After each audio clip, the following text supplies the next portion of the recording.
Hello and welcome to your very first masterclass. Now, first of all, we're going to look at units 1 to 5 of your student manual. Now, of course, the grammar here is not very advanced, but the important thing is verbal agility. So, for example, we're going to practice with this and that, first of all, demonstrative pronouns. So this is a marker. I can touch it. That's a marker. However, what I want you to do is get a group of maybe 4 or 5 random objects and practice. Practice your verbal agility. For example, is this a question? Is this a coin? No, it's not. It's a marker. Is this a marker? No, it's not. It's a coin. Is this a coin? No, it's not. It's a pen. Is this a pen? No, it's not. It's a pencil sharpener. Is this a pencil sharpener? No, it's not. It's a clip. Now let's review a bit of plural. So instead of this, we say these. This is a marker. These are markers. And that's a marker. Plural, those are markers. So the same thing. Are these coins? No, they're not. They're markers. Are these markers? No, they're not. They're clips. And are these clips? No, they're not. They're coins.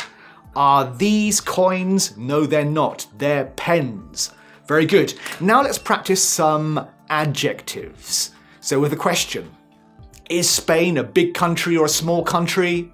It's a big country. Is Brazil a hot country or a cold country? It's a hot country. Is Canada a big country or a small country? It's a big country. Now another question to do with geography. So London. Is London in the south of England or in the north of England? It's in the south of England. Okay, is New York in the east of the United States or in the west of the United States? It's in the east of the United States. Okay, some nationalities. Do you remember Nigel Perkins? Yes, so he's not German, he's English. So where is he from? He's from England. He's English. Okay, so he's English and I'm English too. Nigel Perkins is English and I'm English too. Nigel Perkins isn't Chinese and I'm not Chinese either. Okay, just a few questions with which.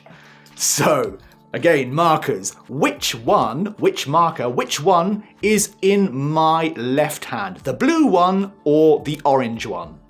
That's right, the blue one is. So which one is in my right hand? The orange one is. And which one is on the table? The pink one is. Okay, some articles, a and an. Remember, we use an when the noun starts with the sound of a vowel. For example, an oven, an apple, an orange, an elephant, an airport. But an university? No. Even though it starts with a vowel, it doesn't start with a vowel sound. So we have to say a university or a university. Okay, thank you very much.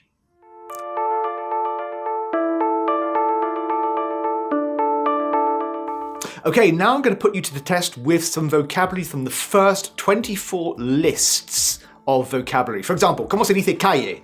Street. Very good. ¿Cómo se dice reloj? De mesa o pared. Clock. Very good. Caja? Box. And bolso? Handbag. Abrigo? Coat. Very good. Bosque? Forest. How about necesario? Necessary. Necessary. Informe, report. Ruido, noise. Peligroso, dangerous. Very good. Niebla, fog. Comedor, dining room. Excellent. Varios, several. How about temprano, early. Excellent. Cada, each. Y ¿cómo se dice por la tarde? In the evening, not for the evening, in the evening. ¿Y cómo se dice? ¿Cómo se dice? How do you say? Perfect. ¿Y de vez en cuando? From time to time. From time to time. How about a verb? Dibujar. To draw. And finally, an adjective. Enorme. Enormous. Excellent. Well done.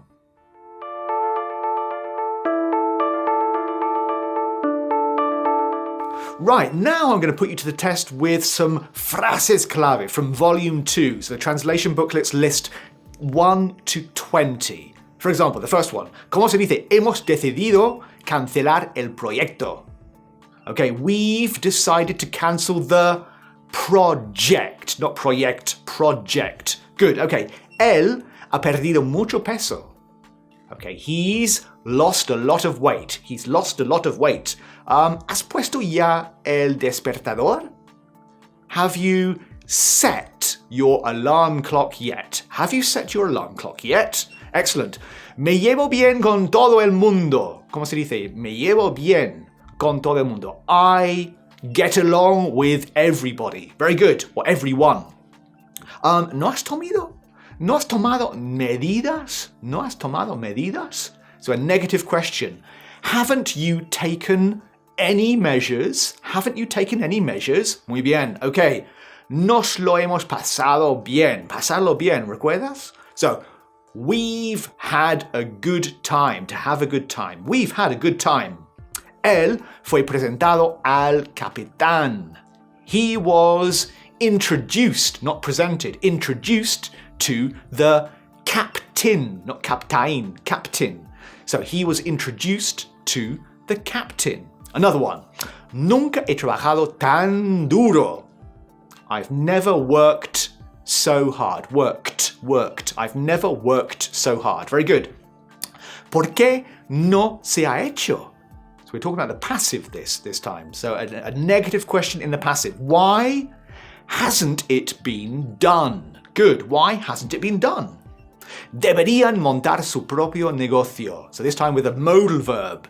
They should, not should start their own business. Su propio negocio. Their own business. Okay, another one. No tiene ningún sentido. It doesn't make any sense. Not it doesn't have any sense. It doesn't make any sense. Another question. ¿Has vendido tus cuadros? ¿Tus cuadros? Have you sold your paintings? Good, present perfect. Have you sold your paintings? Okay, debes de estar loco. Debes de estar loco. So we use a modal verb here. Which one is it? You must be crazy. You must be crazy. Debes de estar loco. Okay, another one. Or you must be mad as well, you can say. So, no la he visto desde hace 2 meses. ¿Cómo se dice esto?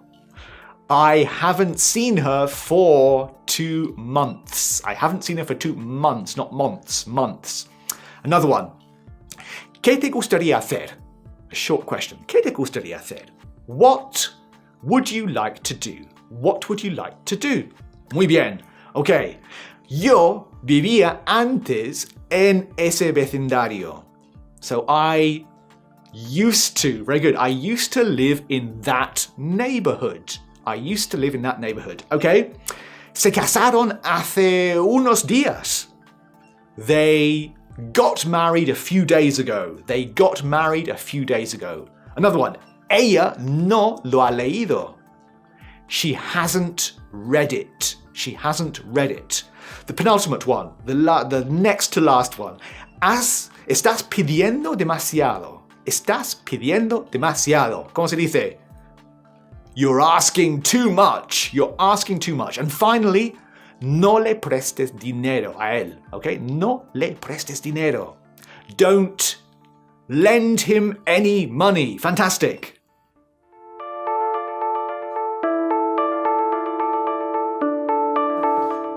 Okay, let's turn our attention to the book called Stories Around the World, which we've published in collaboration with the VAUGHAN Foundation. So over the past 4 weeks, you've read and studied the first 5 stories, which are all from the Mediterranean.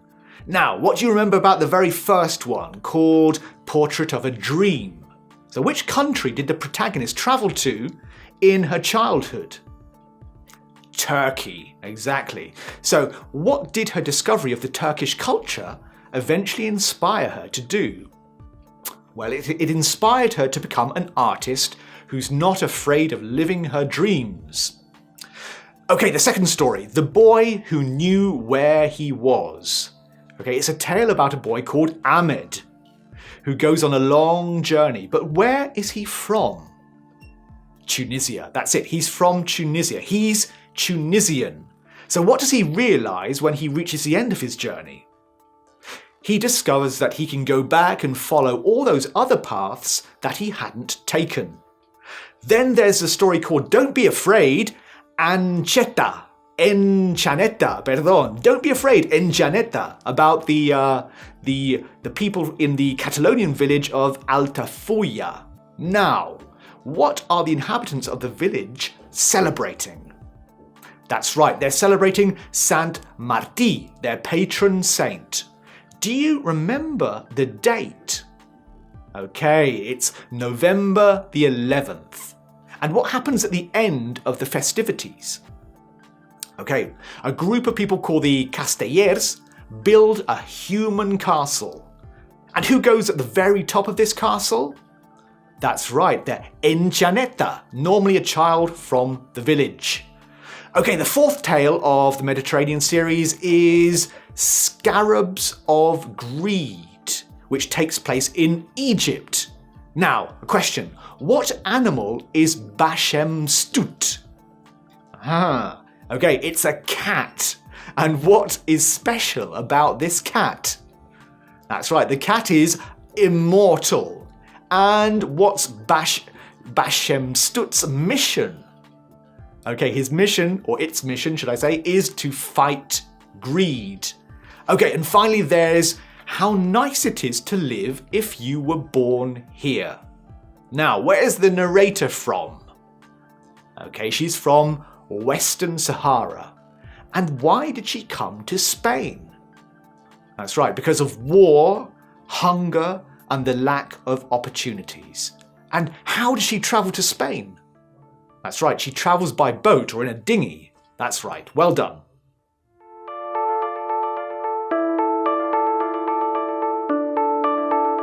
Now, let's see what you've learnt from the first 32 pages of our book, Interviews in English. So if you studied the first chapter on how to write a good cover letter, you should be able to answer the following questions. For example, how do we say orientado a los objetivos in English? Right, goal-orientated, that's it, or results-orientated as well. How about muy comprometido? Well, one way is hands-on. Hands-on, very good. Now, translate the following sentence. Como director siempre he estado muy comprometido. Me gusta involucrarme en cada aspecto de la compañía. It's a bit long. You've got it. Okay, here we go. As a manager, I have always been very hands-on. I like to be involved in every aspect of the company. Okay, moving on to some great action verbs like to organize, or to supervise, or to complete. Okay, even though this part is about the cover letter, so you should need to watch your spelling, don't forget about your pronunciation. We say, in the past, I organized an event for 500 people, not organized. Or I supervised the junior staff. I completed, this time with the extra syllable, the project ahead of schedule or schedule. Okay, so what does ahead of schedule or schedule mean, by the way? Yes, ahead of schedule means antes de lo programado. And what else have you learnt? For one, you know perfectly well that I look forward to is followed by, that's right, the gerund, exactly. So I look forward to hearing from you. And how do you end your cover letter? Okay, there are many ways, but the most formal ones are probably yours faithfully, or yours sincerely, or simplemente sincerely, yeah? And finally, you've also started reading the chapter on CV content. So, where so far you've had the chance to practice even more action verbs or buzzwords. So how do you translate asegurado? Yep, secured. For example, I secured increased business contacts by hosting monthly networking events. Okay, and the final question, how do you say fortalecido and sobrepasado? So first of all, strengthened and exceeded. Okay, shall we put that into a sentence? Okay, so translate this sentence. It's quite long. So, he fortalecido las relaciones entre los equipos de ventas y he superado los objetivos de venta por medio de la creatividad y el empeño en la consecución de los mismos. Okay, so let's go back to the beginning. I strengthened relationships between the sales teams and I exceeded sales targets by being goal-orientated and creative. Excellent.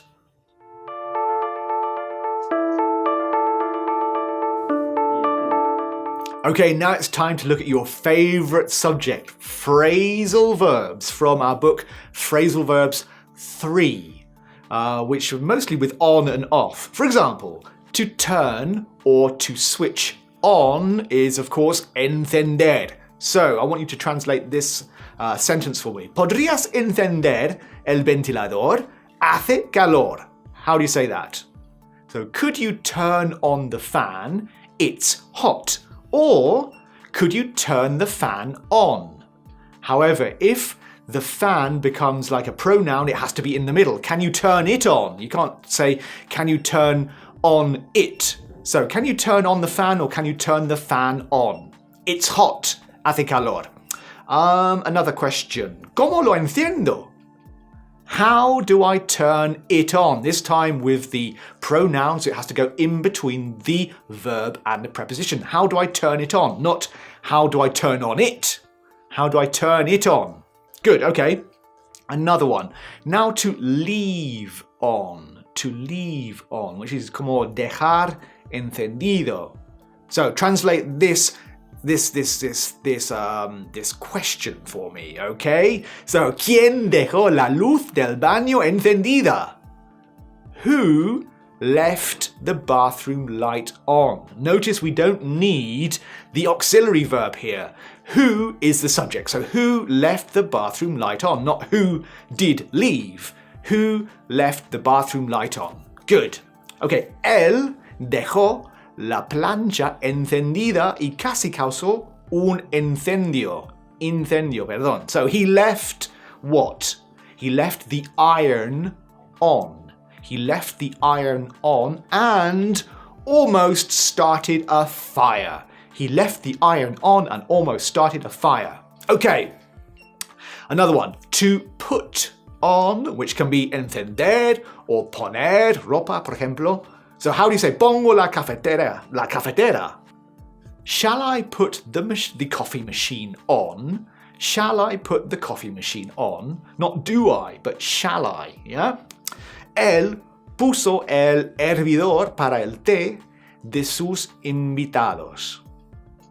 So he put the kettle on for his guests' tea. Notice the double S here, guests. But of course the apostrophe comes after the final S, guests. It's the Saxon genitive, but it's plural, so it goes after the S. Guests' tea. He put the kettle on for his guests' tea. Good, okay, now to get on, which is subir, subirse, or montar, montarse.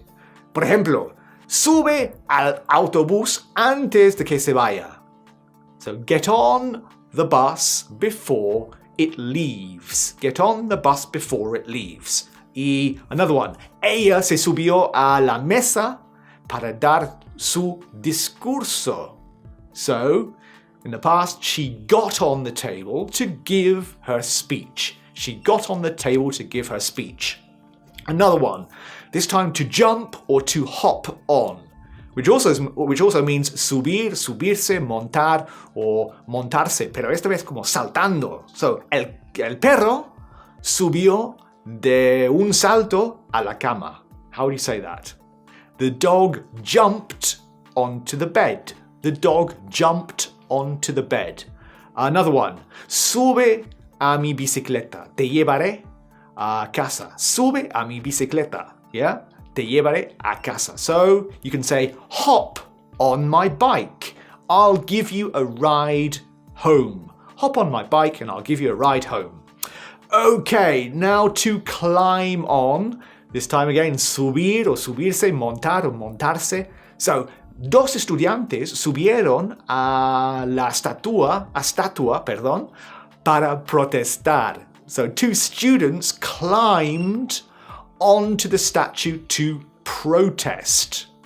Right, él subió al tejado para limpiar los canalones. Okay, las canalones, difícil. So he climbed onto the roof to clean the gutters. Gutters, gutters. He climbed onto the roof to clean the gutters. Okay, hang or hold on, I'm sure you know. Esperar o aguantar. Por ejemplo, espera, vuelvo enseguida. Hang on, I'll be right back. Or espera un minuto. ¿Qué has dicho? So, hold on a minute. What did you say? Hold on a minute. What did you say? Okay, to stay on is quedarse en un puesto. Por ejemplo, la profesora suplente se quedó por 2 semanas más. How do you say that? Well, the substitute teacher stayed on for 2 more weeks. The substitute teacher stayed on for 2 more weeks. Okay, a question. ¿Te quedarás como tesorero el próximo mandato? So will you stay on as treasurer? Treasurer next term. So treasurer, tesorero, treasurer. Y el próximo mandato next term. Will you stay on as treasurer next term?